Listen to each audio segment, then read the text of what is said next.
3 méthodes pour éviter de se fatiguer au travail en évitant les maladies professionnelles. Il faudrait savoir que chaque activité qu'on fait dans la vie, il y a une maladie professionnelle qui viendra derrière. Chaque activité qu'on fait sans amour, il y a de la fatigue qui vient derrière.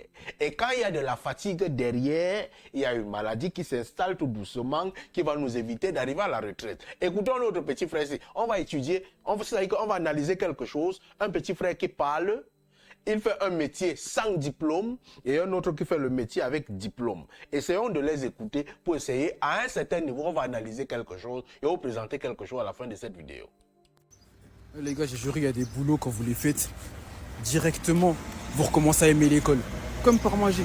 Vous recommencez à aimer l'école, vous arrêtez de vous plaindre. La vie de moi, il y a des boulots, ils sont tellement physiques. Et tu vois, il y a des gens, ils ont fait 20 ans, 30 ans, 40 ans dedans. C'est une dinguerie. Non, les gars.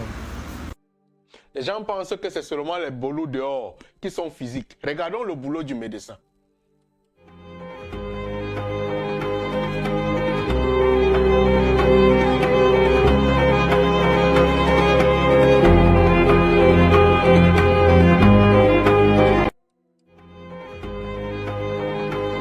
Est-ce que vous avez vu ce que l'infirmière est en train de faire au médecin? L'infirmière est en train de nourrir le médecin, le chirurgien. Il a combien d'années de service? Il a 14 ans d'études. Il y a des temps où un chirurgien entre au bloc, il fait 12 heures de temps debout. Il y a des temps où un chirurgien entre au bloc, il fait 12 heures de temps. Il y a des temps où vous voyez le chirurgien, il entre au bloc, il porte les couches. Les chirurgiens sont les gens que quand ils sont en train de travailler, ils pissent sur eux, ils chient sur eux, l'infirmière change seulement. Lui, il est en train de travailler. Parce qu'il y a des travaux qu'il ne doit pas quitter là, il doit rester là. Et il le fait parfois étant debout. Vous croyez que ce travail n'est pas physique? Il est très physique. Mais il a fait l'école avant d'aller faire ce travail. Toi, tu vas faire l'école, tu n'as pas fait l'école, tu te retrouves en train de travailler comme éboueur. Ça t'énerve. Tu as raison, frère. Mais la seule chose qui peut permettre à une personne de travailler sans toutefois se fatiguer, c'est la formule ci.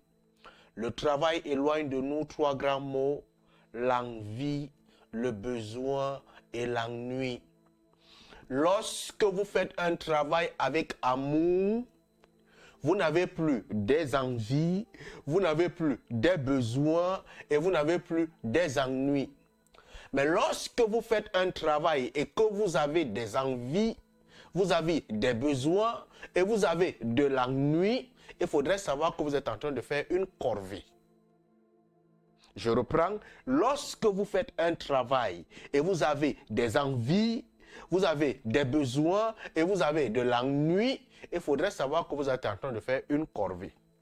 Et quand vous êtes en train de faire une corvée, ça n'affecte pas seulement votre physique, ça affecte votre psychique. Et qui dit psychique veut dire maladie après. Donc si vous voulez faire des travaux en évitant les maladies professionnelles et la fatigue, il faudrait faire dans un métier que vous aimez. Donc, si tu as trouvé que toi tu peux travailler 14 ans et devenir médecin, trouve de la passion dans la médecine, tu le feras 25 heures sans toutefois te fatiguer. Si tu as trouvé que ta passion c'est ramasser les poubelles, fais dans le ramassage des poubelles, ne perds pas le temps à aller à l'école, même si on te force, va faire ton ramassage de poubelles. Si tu as trouvé que c'est la maçonnerie, va le faire. Tout un chacun naît avec une passion quelque part. Mais si tu pars chercher un travail pour pouvoir avoir de l'argent, rassure-toi d'une chose, tu auras le travail qui te donnera de l'argent, mais cet argent, tu vas l'utiliser après pour pouvoir te soigner. Parce que ça va te créer des maladies.